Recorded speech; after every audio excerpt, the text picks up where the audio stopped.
Good morning. Good timing. My name is Moshe Zeldman. I don't have a title for this class yet. I think we'll call it Emunah in Our Times. I gave a class on Emunah a few weeks ago here. We talked about different ideas of Emunah. I think the class was actually called Practical Emunah, which meant not just the idea of understanding Hashem running the world, but understanding what it practically, personally means to us. So I want to use today to talk about one aspect of what I said last time and apply it to the situation going on in the streets around us right now.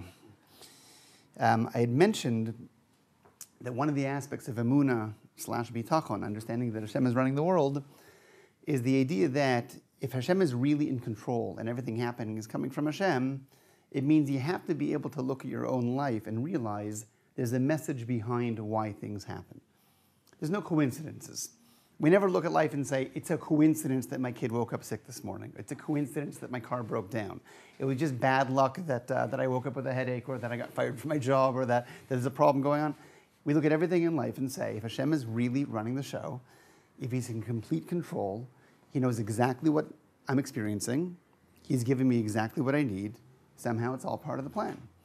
So it means more than just looking at the situations in life and saying it's Mina Shamayim, and it's Gamzeh L'Tova, and it's a kapara, and it's whatever, it's all for the best. It means looking at it and understanding, why exactly is Hashem doing this to me? What's the message behind it? It's never stum.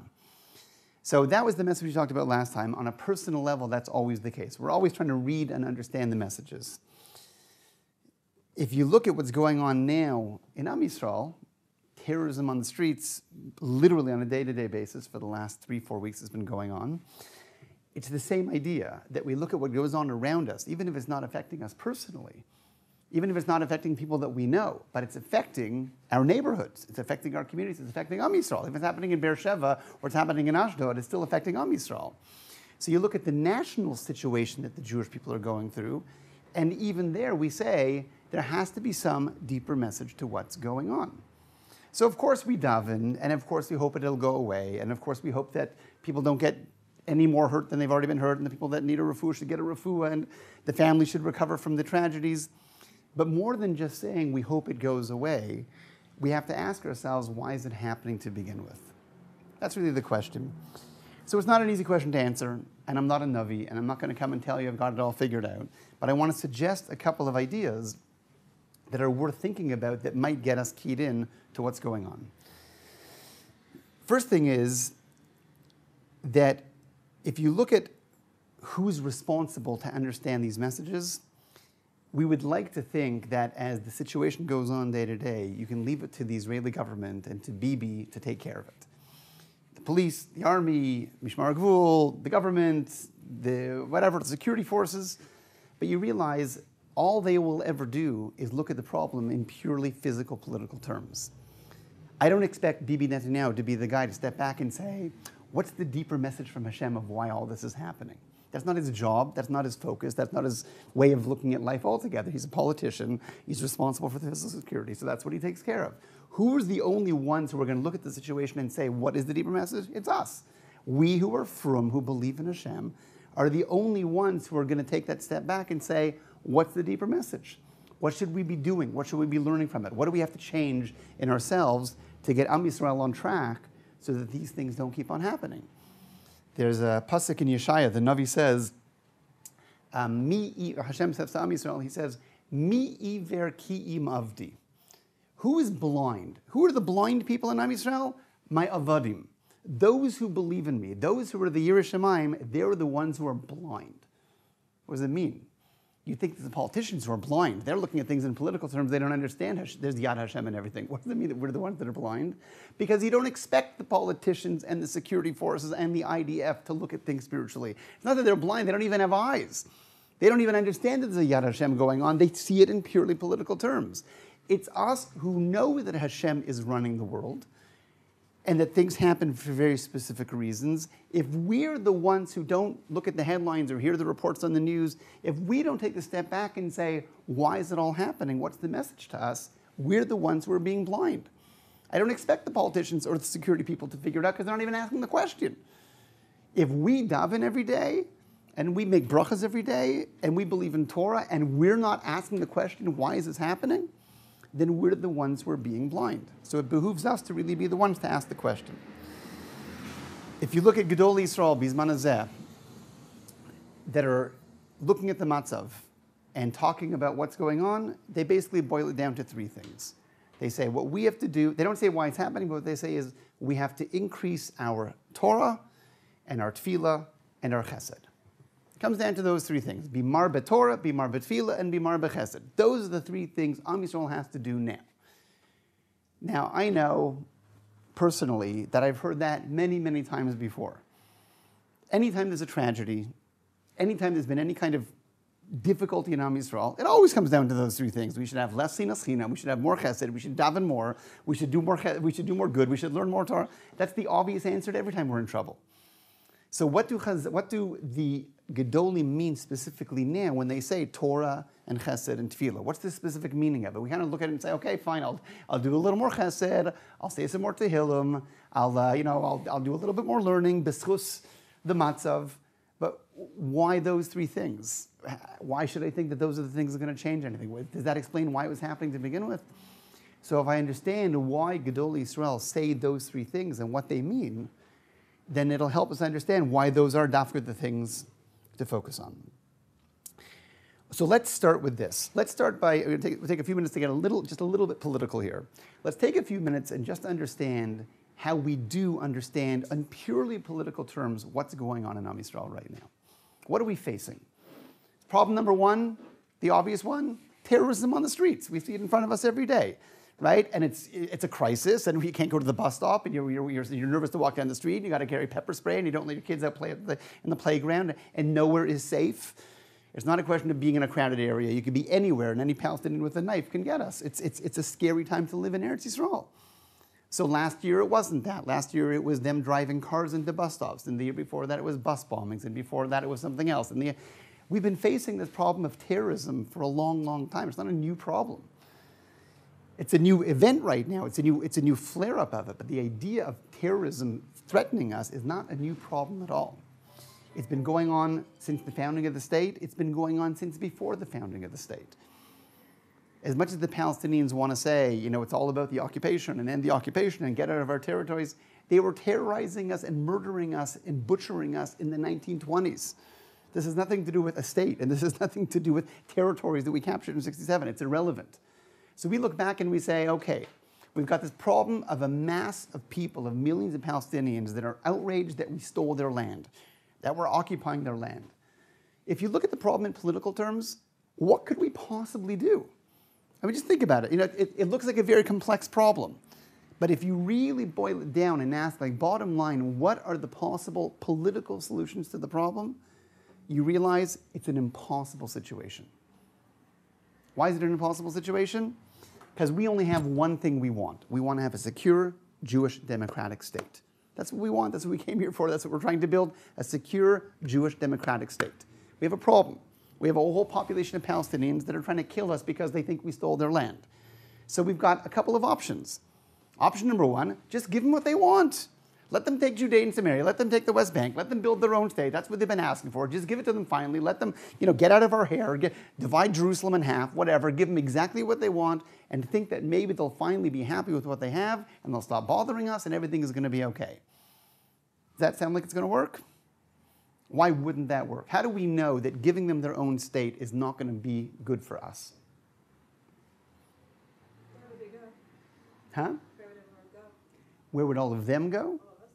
So we would do the exact same thing we did in Gaza. We'll pull all the settlers out of the territories. We'll stick them all around Israel somehow. We'll take all the Palestinians, put them all in their country and have their own country in the West Bank. And, it'll be difficult. We did it in Gaza. We'll do it again if we have to. Separate the populations, a Palestinian country and an Israeli country, Palestine and Israel. Theoretically, that could solve the problem. Why wouldn't it solve the problem? We tried it. Look what we did in Gaza. We gave them exactly what they wanted. We gave the Palestinian Authority a government in Gaza. It was taken over within months by Hamas, and they've launched 19,000 missiles on us since then. And that's just Gaza. You give them back the entire West Bank? They're sitting right on the edge of Jerusalem. They can fire into any Israeli city with any missile. They're on the border with Jordan. They can import any missiles and any ammunition they want through Iraq, through Iran, through Syria. I mean, that would be suicide. The idea of giving them their own country is just out of the question. It's not an impossibility. So that option is just not on the table. We wouldn't be here. We'd be dead within a year. The country would be gone. Option number 2, let's just annex the land. Let's just make one nation, one state for two peoples. We'll have Jews living here. We'll have Palestinians living here. They'll all become citizens. There'll be one big democracy. We're all happy together now. They have their land. We have the land. We're all sharing everything together. Maybe that's the option. Just make one state. What's the difficulty with that option? Well, you've got 1 million Palestinians in the territories that don't have a right to vote, and they're not really considered Israeli citizens. And we don't let them into the country. You know, we have security fences, and you know, they are somewhat separated. They don't have their own country, but they are separate from us. Right, so you have the ones that are in Israel, which are the ones now doing all the terrorism, right? Giving the rest of them the citizenship and taking down the separation walls and letting everyone mingle would be a disaster. And more than that, if our goal is to have a Jewish state, what happens when you give a couple of million Palestinians the right to vote? And now you have a population that's basically the same number of Jews as there are Palestinians. You could have a Palestinian state majority here within 5 years. Palestinian prime minister, Palestinian defense minister, Palestinian foreign minister. You wouldn't have a Jewish country anymore. They would just outnumber us by their population is rising much faster than ours. We would lose our Jewish state within years. So giving them their own land, we'd be gone. Giving them, making them part of our land, making them part of our country, we're outnumbered and we're gone. We don't have a Jewish state anymore, and there's no way of living on the streets of this country anymore. So what's our option? There's no way out. Give them what they want, we won't survive. Give them citizenship as Israelis, we won't survive. So the reality is there's no political solution. Again, my goal is not to get political, but my goal is to say that no matter how much the left and the right argue about how to deal with the problem, all we have to do is step back and realize we've tried every possible solution. We tried giving them gas. We tried occupation. We tried ending occupation. We tried disengagement. We tried making peace treaties. We tried Oslo. We tried clamping down on terrorism. We tried security fences. And we're still faced with terrorism as much as we always were. No matter what we try, it just doesn't seem to work, doesn't seem to help. So when you realize that, you step back and you say, it's no matter what we do, and then we try and be nice about it, and we try and take care of the problems by stopping the attackers, and what happens? Worldwide anti-Semitism. Right? All over the world right now, there's marching in the streets about the evil Israeli forces that are killing Palestinians. Obama came out on the news last week saying there has to be a cessation of the tension on both sides. Both sides have to stop killing each other. We're killing people that are killing us. We're not the ones who started this. We're just attacking people that are attacking us. A 13-year-old comes with us with a knife. What do you want us to do? We're not the ones trying to start the problem here. It's so obvious to us. Anytime you read a paper, anytime you read the headlines, anytime you see the rallies about people outraged about the Israeli atrocities, we know enough to say, like, it's just ridiculous. It's crazy that the world doesn't see it for what it is. So we try really hard to do a whole effort of hasbara. We'll explain our position, we'll show how humane we are, we'll show all the videos, how they really started it, and we're not the ones, and they're the ones inciting their kids, and we're not inciting our kids, and we'll do a great job as much as we can to show the world that our side is just. And no matter how much we do it, we always come up losers. We always come up being the losers, no matter how hard we try to explain our position. Non-stop, right? I'll give you 2 shocking examples of it, just to show how absurd it is.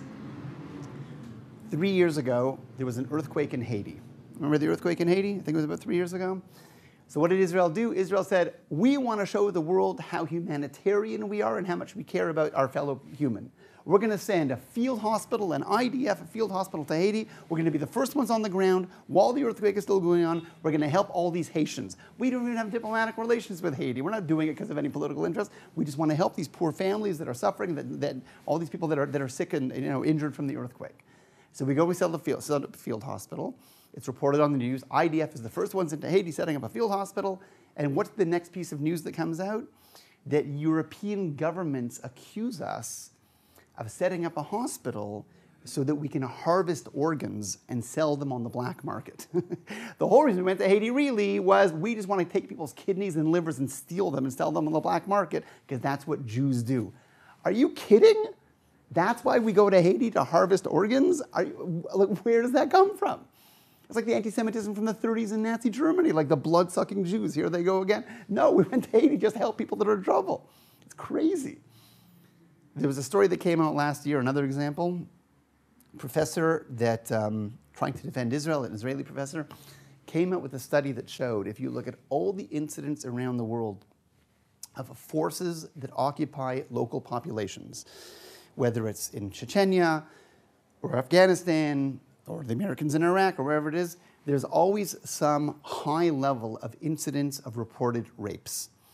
Because when armies come in and invade a country, rape is common. It's a very common phenomenon. This professor came out and said, look at how little incidents there are of rape of Israelis towards Palestinians. It almost never happens. In the entire occupation, it's almost never happened that you've had stories of Israelis raping Palestinian women.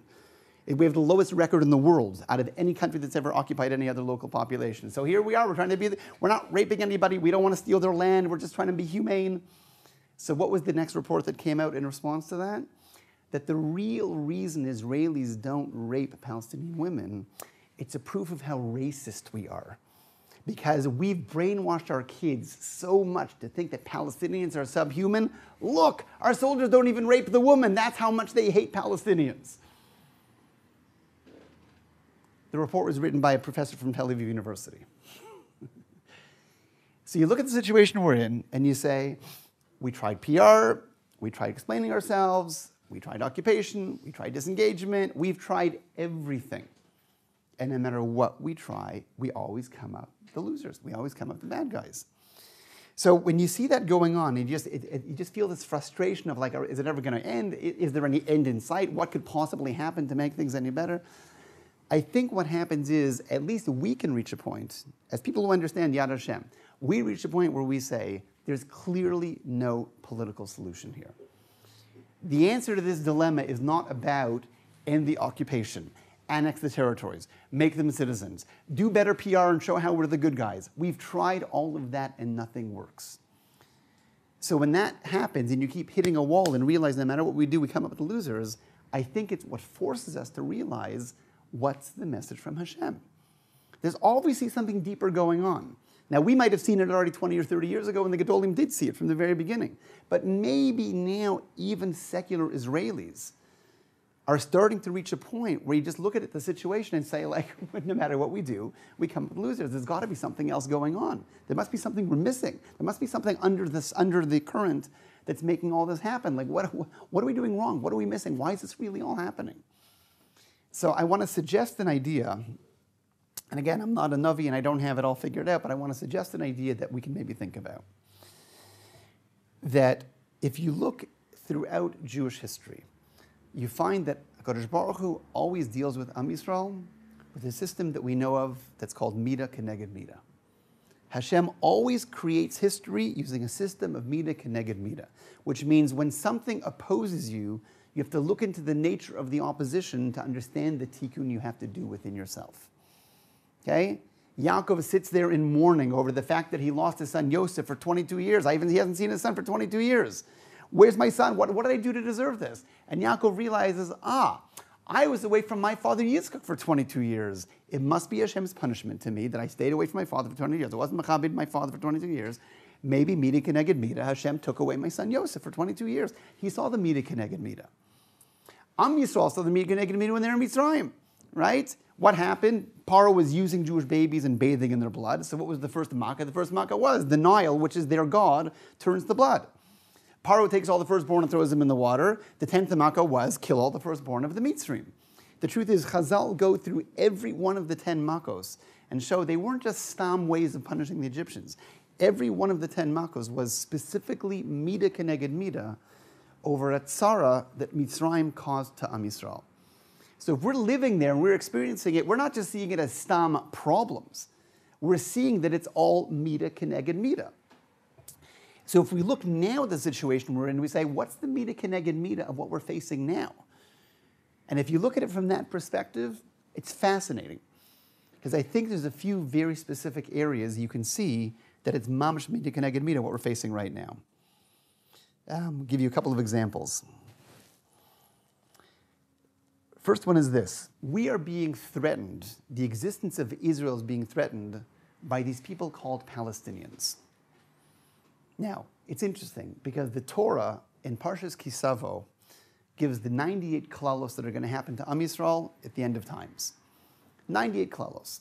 One of the klalos, one of the curses that's mentioned is that we're going to be threatened by a people, but the way the Torah describes it is we're going to be threatened by a people that's called a lo am, a non-nation. A non-nation is going to try and uproot you. A non-nation is going to terrorize you. What does it mean, a non-nation? How are you attacked? If you're a nation, how are you attacked by people who aren't a nation? Well, we've got these people called Palestinians who pretend that they're a nation. You have rallies all over the world. They're occupying Palestine, free the Palestinians. When in the world has there ever been a country called Palestine? It was made up by Yasser Arafat in the 1960s. There's never been a state called Palestine. There's no Palestinian national anthem. There's no Palestinian currency. There's no Palestinian language. There's no Palestinian anything. There's no nation called Palestine. So why is it? What's the Meetic keneged Meetic that the thing that's threatening us is not another country? It's not Syria. It's not Lebanon. It's not Iraq. It's not Saudi Arabia. It's this non-nation. It's these people who think they're a country, but they're really not. It's these kids growing up, walking around with knives, who really believe that we stole their country away from them. We never did. There was never a country here. It was always occupied by somebody else. We came here and gave them rights. We came here and gave them basic services. We gave them bonuses. We didn't take anything away from them. But they're outraged that we stole their country. What's the Meetic keneged Meetic? I believe the Meetic keneged Meetic is that it forces us to ask, how do we see ourselves as a nation? If we're so sure that this is our country and we belong here, we're being threatened by people who say, no, it's our country, we were here first. It forces us to look at ourselves and say, are we really sure this is our country? Meaning, why are we here? Why are we here in this state? Ask your average secular Israeli, why are we in this country? What do we need it for? Why don't we just go, move on to somewhere else? This is not exactly the most secure place in the world for Jews to be living right now. We have Iran with a nuclear bomb a few thousand miles away from here that are threatening to use it. We want to be here because this is a secure place for Jews to live. This is probably the most insecure place for Jews to live, if it wasn't for Yad Hashem. So we're being attacked by a non-nation, which forces us to say, well, are we a nation? Do we know why we're here? Do we have a reason to be in this country? Is there a reason why we have to be here? Last year, I met a field commander who was going with his troops down to Gaza. The operation, what was it called? Cast Lead. Last year, last summer it was, 2 summers ago. I met a field commander who was going with his troops down to Gaza. So whatever, we were having a cup of coffee, we were schmoozing. So he tells me, he says, when I go down with my troops, we sing a song.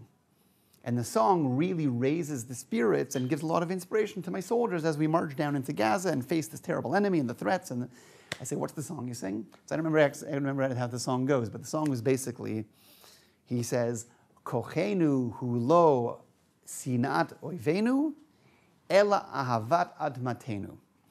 Our strength is not that we hate our enemies. Our strength is that we love our land. We love our land. That's what we're fighting. We're not fighting because we hate. We're not fighting to kill. We're not fighting because we hate. We're fighting because we just love our land. So I asked him, I said, what do you love about the land? Like, what do you mean you love it? What do you love about the land? He says, Moshe, this is a beautiful country. It's got rivers. It's got mountains. It's got beautiful forests. It's got nice hikes. It's got a beautiful desert. I said, that's what you're fighting for? You're fighting because you have a nice country and nice hills and nice mountains? You're facing an enemy who wants to destroy you because they believe it's their national religious mission. They're clear on why they want you out of their country because they want to build a country here that they believe in badly. You're fighting because you want to go hiking and have a nice beach and you can't because they're getting in your way. If we're not clear on why we need to be here and what our purpose is in being here, you can't possibly win against an enemy who has a lot of their own extremist clarity on why they want to be here. They take their mission seriously. We know they take their mission seriously. They're stabbing people on the streets of Jerusalem every day, streets of Israel every day. And you know what? I believe so far, I don't know, I've lost count of how many people have been attacked, but I believe that every single attack that's taken place so far, the attacker has been either injured or killed. They're not getting away with it. right? It's not like these kids are growing up saying, I'll stab a soldier and run home and everything will be okay. They know they're going to die, or at least be badly injured and for sure go to jail. They know they're going to get hurt or not, if not killed. And these are kids doing it. So why are they doing it? Because they really deeply believe they're right. They're willing to take a risk with their lives because they really believe they're right. Do we believe we're as right for being here as they believe they're right for trying to drive us out of here? So if I'm religious and I understand Hashem put us here for a reason and we have this country for a reason and there's a purpose to Am Yisrael being in the world and having a country, building a society, if I understand that, I know why I'm here. I'm willing to fight for it. But if I don't know why I'm here, I'm just here because I was born here, because I like the beaches, because it's a nice country and the weather's good, there's no way a country built on that ethic can possibly face an enemy that really deeply, passionately believes in what they're standing for. So I think what ends up happening is we make a mistake. We go and try and show the world why we deserve to be here. And how do we do it? We make videos that talk about how beautiful the country is, about all the high-tech innovations that we have, about all the biomedical innovation, about the drip irrigation, and about the robotics, and we made the first cell phone, and we've got Apple and IBM here, and we made all these wonderful, cool technologies. If that's the message we're giving the world, we should be here because we invent cool stuff that you can use. That doesn't beat the claim of Palestinians who's saying, you keep us in refugee camps and you stole our land from us. It has to be that we know for ourselves why we're here. You look at the first Rashi in Chumash, the famous Rashi, right? Rashi asks the question, why does Torah open up by telling us Hashem created the world? Jump to Shmos, where Hashem gives us mitzvahs, where Hashem tells us about Korban Pesach and Tzias Mitzrayim and the bris. Why start with all of Sefer Bereshit? Why start with the whole story of creation? Why do we need that for? There's no mitzvahs there. So what's Rashi say? You have to start with creation because you have to start with Hashem creating the world. Because only once I know Hashem created the world, and that Hashem created the world gave Eretz Yisrael to the Jewish people, that's how we know we're right. The lashon of Rashi is, when the nations of the world challenge us to our right to the land, we have a Torah that says we have a right to the land because the creator of Shamayim V'Aretz gave us this land. So I always read that Rashi and I thought, that's not going to work. Netanyahu is not going to go to the UN and open up Rashi and Bereshit and say, look, it says right over here, God created the world, he gave us this land, it's ours. It's not going to work. But what's the message really? The message is that at least we have to know that's why we're in this land. How you tell the nations of the world is a tactical Hasbara question. But if we think that we're here because we can create cool technological inventions, or we think we're here because we have nice beaches and it's a nice place to raise families and kids, and it's better than the smog and the pollution and the violence of Brooklyn, it's making a terrible mistake. We have to understand why we're here and why Am Yisrael needs to be in Eretz Yisrael. Let's take it a step further. If you look at the Meetic and Meetic again, right? Who are we facing? We're facing an enemy who has a stated mission, right? This wave of Islamic terrorism. We're facing an enemy that really deeply believes that their job is to bring their version of God into the world. They call him Allah. It's really the same God we believe in. We're being attacked by the only other people in the world that are true monotheists. It's interesting, right? They're our cousins. And they're the ones threatening our existence right now. Why them? Because they're a people who really deeply believes in jihad. What's jihad? We have to get the whole world to believe in God. Now, they got a very different version of God than we do. Same one God. But their one God is a lot of violence and a lot of beheadings and a lot of terrorism and that's how you get people with the sword to believe in God. We obviously don't believe in that. But it's interesting that our job in the world is also supposed to be to bring Hashem into the world. The Navi tells us we're supposed to be an Or Lagoyim. We're supposed to bring Hashem into the world. We're supposed to be a light into the nations. So if we're not doing our job, and I think this is the Meetic Keneged Meetic, if we're not doing our job of bringing Hashem into the world, and it could be you'd say the Frum world is, and the yeshivas are, and the B'nai Torah are, and we do a Torah and Tefillah and Chesed, we're doing all the right things. But there's the other 90% of Am Yisrael that doesn't even really believe in any of this. So if we as Am Yisrael don't do the job we need to do of bringing Hashem into the world in a holy, nice, beautiful way, if there's a vacuum there because we're not getting the job done, that vacuum gets filled by another group of people called Muslims who say, you know what? You're not going to bring Hashem into the world your way, we'll bring Hashem into the world our way. It's called ISIS, it's called Al-Qaeda, it's called Hezbollah and Hamas and the Muslim Brotherhood, and we're going to sweep across the world, and we're going to fly planes into buildings, and we're going to convert and mass populate Europe, and we're going to take over the world and get the world to believe in God.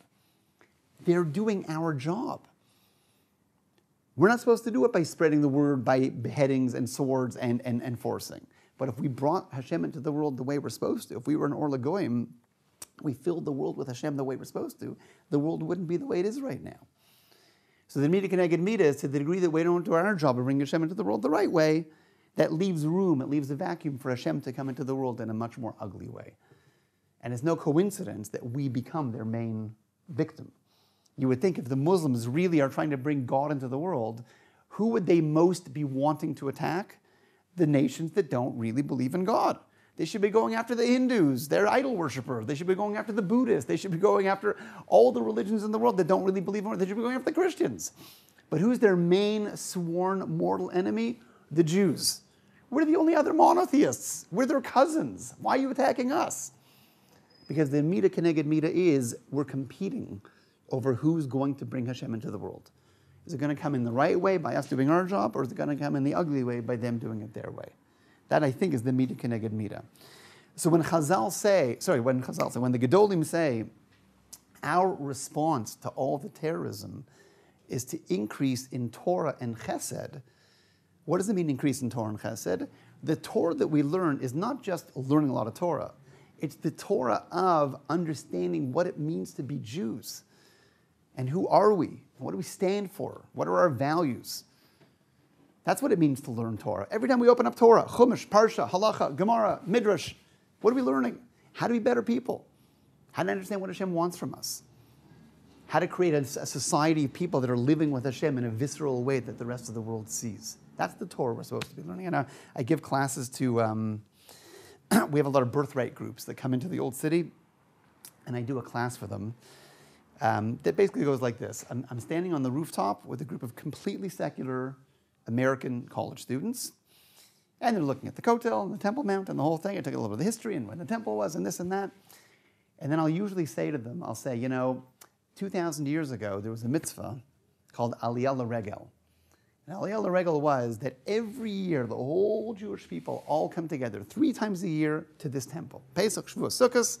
We have 3 pilgrimage festivals. We come back to the temple. It's a huge national family reunion. We reconnect with each other. We bring special sacrifices. We have special prayers. The whole Jewish people reconvenes. And what are we doing? We're reconvening for the sake of identifying and remembering who we are, what our mission is, what we stand for, what our national purpose is. That's why we're convening. So I ask these students, I say, if you had to sum it up, what do you think the Jewish people do stand for? Like, what are we supposed to be giving the world? So they kind of look at me with blank faces. So I say, you know what? I'll ask you a different question. If you were to say that every nation in the world contributes something to the world, let's say the French, right? What do the French give the world?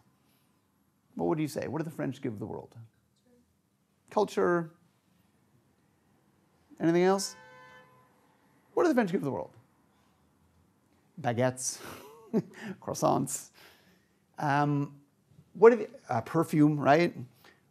What do the Italians give the world? Pizza, lasagna, pasta. What do the Americans give the world? Specifically, what kind of culture? What do we give the world? Fast food, rock and roll, cool videos, iPhones, technology, right? That's what the Americans give the world. Okay, then I say, so what do the Jewish people give the world? What do the Jewish people give the world? And they kind of look at me like, Steven Spielberg, Seinfeld, Zuckerberg, lots of Nobel Prizes. Okay, is that our job though? We're supposed to make the world Facebook? Our job is to bring Seinfeld and comedy into the world? Like, what's our job? And they just have no idea. And what's the answer? The answer is we give the world values. Now, we've done such a good job of it for the last 2,000 years that we're living with those values so inherently, we don't know that those values came from the Jews. Back in Roman times and Greek times, there's no such thing as courts of law. There was no such thing as justice. There was no such thing as universal education. There was no such thing as charity. Those things didn't exist in those days. We gave the world these ideas: tzedakah, chesed, tzedek. These are Jewish ideas. They didn't exist in Roman times. We gave the world basic values. What makes the Western world a functional, healthy society is that it's based on basic Jewish values. That's what we gave the world. Now, if we don't know that, if we don't know that that's our purpose, if we don't know that that's what we're supposed to be doing in the world, how do we expect to have a nation that cares about its future? Why are we in Eretz Yisrael? We're supposed to be in Or L'Goyim. Well, what does that mean? What kind of a society are we supposed to be building here? We have a national anthem that says that we're supposed to be in a country where we can be Lihiyot Am Chovshi B'Artzeinu. What's our purpose? To be a free people in the land, right? That's the Israeli secular national anthem. What do we come here for? Freedom, right? When we're in Europe, we're second-class citizens. When we're in Europe, there's lots of anti-Semitism. We'll come to Israel, we'll have Israeli discos and Israeli beaches and Israeli parties and Israeli drugs and Israeli everything, and we'll be a free people. We can do whatever we want now. It's completely missing the purpose of what Am Yisrael is supposed to be doing. So ironically, we leave Europe, we come to Eretz Yisrael and say, you know what, here's a nice little sliver of land, nobody owns it, the British just gave it to us. The UN voted and said, here, you can have it. And all of a sudden, we're being attacked on all sides for the last 65 years. From every angle. You have no right to this land, and it's not your land. Look, what do we do wrong? We want to take a little piece of land. We'll share it. We'll give you part of it. We'll make Arab the national language along with Hebrew. You can share in the resources. We're not here to occupy anybody.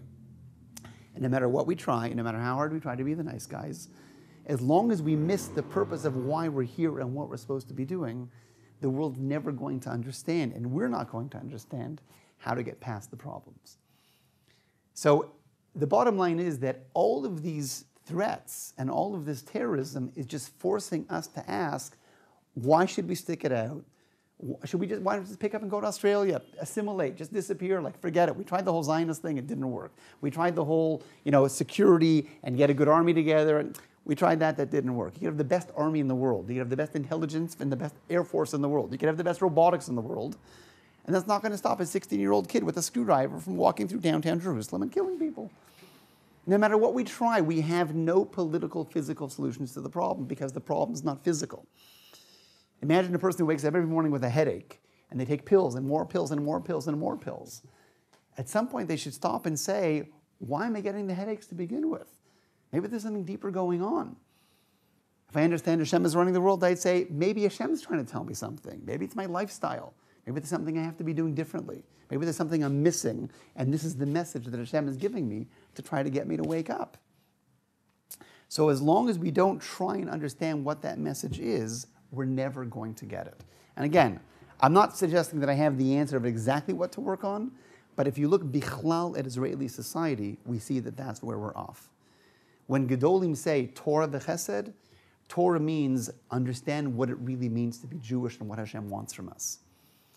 When Gedolim say do chesed, they mean we should be a society that the world does look at and says, wow, look at this society. Look at these people. Look at their marriages. Look at how few homeless people there are. Look at how well they take care of each other. We should be a model in the world of what real caring and real chesed is. I don't expect it from the Swedish or the Norwegians or the Chinese. I do expect it from the Jews because that's our purpose. We're supposed to be an Or L'Goyim. And the final point is the Gedolim say we have to be marbeh b'tefillah. So I'm going to quote to you a fascinating Pirkei Rabbi Eliezer. It's a midrash written 2,000 years ago. And he says the following. He says, he's talking about Yishmael, right? We're facing the enemy of Yishmael right now. He says, Lama nikra shmo Yishmael. Why is his name Yishmael? What does the word Yishmael literally mean? Yishmael? Hashem will hear, right? So the midrash says, Pirkei Rabbi Eliezer says, why is his name Yishmael? She'atid lishma HaKadosh Baruch Hu be'en kas ha'am, because at the end of days, Hashem will hear our crying out, not Yishmael, he'll hear our crying out, mima she'atidin b'nei Yishmael lasos be'eretz ba'achri sayamim. Hashem will hear us cry out because of what b'nei Yishmael is going to do to the Jewish people in the land of Israel in the end of days. Yishmael is going to make such problems for us. We're going to grab at the Tehillim and say, Hashem, just get us out of this. Stop it. Help us understand the message. Take care of the problem. It's in your hands. Tefillah is the ultimate expression of realizing things aren't in our hands. Hashem runs the show. You can try all the Bibi and Herzog and IDF and Hasbara and try everything you want. At the end of the day, when you see that every single thing you do fails and things only get worse, that's when you cry out and say, Hashem, what else do you want from us? I guess it's not about having more soldiers. I guess it's not about another cute video about how wonderful Israeli technology is. I guess it's about us having to change and really listen to what Hashem is telling us. Torah, Tefillah, v'chesed. And it's amazing because the Rebbe says that's what's going to be in the end of days. It's mamash acharis hayamim. The idea that Yishmael, even if this midrash was written 200 years ago, the idea that Am Yisrael is going to come back to Eretz Yisrael, I mean, that's an unbelievable nevuah. Who would have expected from 2,000 years of exile we'd be back here? The idea that Bnei Yishmael is going to be a force fighting against us, who would have thought that some Arab nomads wandering around Saudi Arabia is going to become the greatest force of threat to Am Yisrael in Eretz Yisrael? And the Midrash is really saying, when you see that happening, you see Am Yisrael back in their land, you see Yishmael fighting against us and causing us to cry out, that is Acharis Hayamim. You know that the end is near. When we've tried everything we can and nothing works, and we get to a point of desperation of saying, Hashem, it's all up to you, it's in your hands, we'll do what you ask from us, Torah, v'chesed, v'tefillah, that brings us to the point where the Geula can finally come. So we know this, and I don't think anything I'm saying is that new to us.